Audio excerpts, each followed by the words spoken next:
दोस्तों आपका स्वागत है। इस्तकबाल है परीक्षा अपडेट इंडिया पर।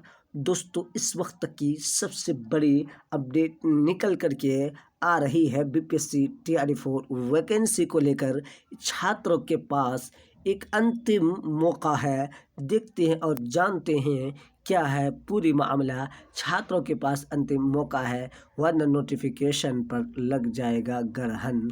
ये दोस्तों आपको बहुत बड़ी अपडेट हम देने जा रहे हैं।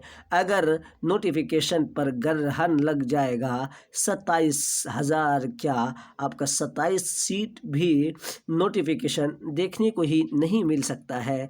1,20,000 पद पर आ सकती है बहाली। ये छात्रों के पास एक अंतिम मौका है दोस्तों। इस पर हम विस्तार से चर्चा करने वाले हैं। आपसे गुजारिश यही होगा कि आप इस चैनल पर नए आए हैं तो चैनल को ज़रूर सब्सक्राइब कर दीजिए ताकि आपको ये वीडियो जो भी आता रहे आप तक पहुंचता रहे। दोस्तों ये अभ्यर्थियों के लिए बहुत बड़ी खुशखबरी निकल कर के आ रही है। यानी पिछले साल का चुनाव का रिकॉर्ड देखा जाए, आचार संहिता का रिकॉर्ड देखा जाए तो 25 से 26 सितंबर तक आचार संहिता लागू हो गया था। आचार संहिता लागू होने के बाद कोई भी नोटिफिकेशन गवर्नमेंट जारी नहीं कर सकती है। ये आपका पता चल गया होगा, पहले से पता भी होगा। यानी अभ्यर्थियों के लिए एक बहुत बड़ी खुशखबरी यही है कि अभी तक आचार संहिता लागू नहीं हुआ है। जो अखबारों से खबर निकल कर के आ रही है, सूत्रों से जो खबर निकल कर के आ रही है, अभ्यर्थियों के लिए बहुत बड़ी खुशखबरी है। बिहार विधान सभा, यह हिंदुस्तान अखबार की खबर है। बिहार विधानसभा चुनाव की घोषणा 6 अक्टूबर के बाद की जाएगी। यानी इसमें आप देख सकते हैं कि इसमें 6 अक्टूबर के बाद ही चुनाव की घोषणा होने की पूरी चांस नज़र आ रही है। इसलिए आपके पास दोस्तों यानी नवंबर 22 नवंबर तक आपको सरकार का गठन करना है। चुनाव जो खबर निकल कर के आ रही है 2 चरणों में आयोजित की जाएगी, 1 अक्टूबर के लास्ट में और नवंबर के शुरू में। 2 चरणों में आपका चुनाव आयोजित की जाएगी। दोस्तों अब सबसे बड़ी अपडेट यही है कि छात्रों के पास एक अंतिम मौका है। आपको जो खबर निकल कर के आ रही है कि आचार संहिता अभी लागू होने वाला नहीं है, अभी भी 10 दिन का टाइम नज़र आ रहा है, 10 से 12 दिन का टाइम नज़र आ रहा है।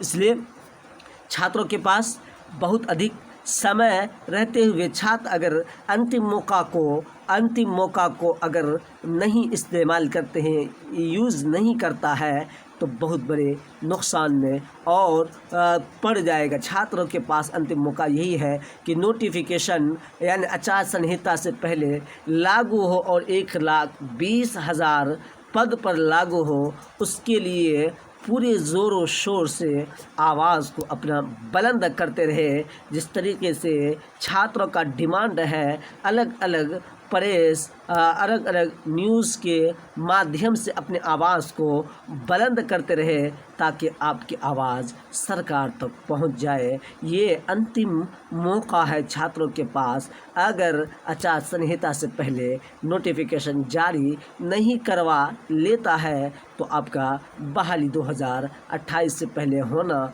बहुत मुश्किल नज़र आ रहा है। यानी अभी चुनाव के समय में अभी अगर नहीं सुन रही है सरकार, अभी नहीं तो कभी नहीं, ये नज़र आ रहा है, ये दिखा जा रहा है। ये ऐन वक्त में सरकार जो नौटंकी कर रही है, छात्र अपनी आवाज़ को बुलंद करे। जो सरकार कई मरतबा 1,07,000, 1,20,000 कई ट्विटर और अकाउंट के ज़रिए अभ्यर्थियों से ये कहते रहे, लेकिन आखिरी वक्त अंतिम मौका जब आया, वैकेंसी निकालने की बारी आई तो अपनी बातों पर मुकर गई सरकार। इसीलिए इसके बातों पर कोई भी ध्यान नहीं देना है। जब तक नोटिफिकेशन जारी नहीं हो जाएगा तब तक चुप नहीं बैठना है, हर हाल में नोटिफिकेशन को जारी करवाना है। ये आपके पास अंतिम मौका है वरना टेलीफोन का नोटिफिकेशन पर ग्रहण लग जाएगी। अगर 6 अक्टूबर से पहले पहले नोटिफिकेशन जारी नहीं होता है, सितंबर के अंतिम में विज्ञापन अगर जारी नहीं होता है, तो टेलीफोन अभ्यर्थियों के लिए बहुत बड़ी घाटा का सामान नज़र आ रहा है। इसीलिए आप अभ्यर्थियों से गुजारिश यही है कि आप इस चैनल को ज़रूर सब्सक्राइब करें। जब तक नोटिफिकेशन जारी नहीं हो जाएगा, तब तक आप सबकी आवाज़ को हम बुलंद करते रहेंगे और पल पल की ख़बरों की जानकारी हम देते रहेंगे। इसीलिए आपसे गुजारिश यही है कि आप इस चैनल को ज़रूर सब्सक्राइब कर दीजिए, ताकि आपको जो भी जानकारी है मिलती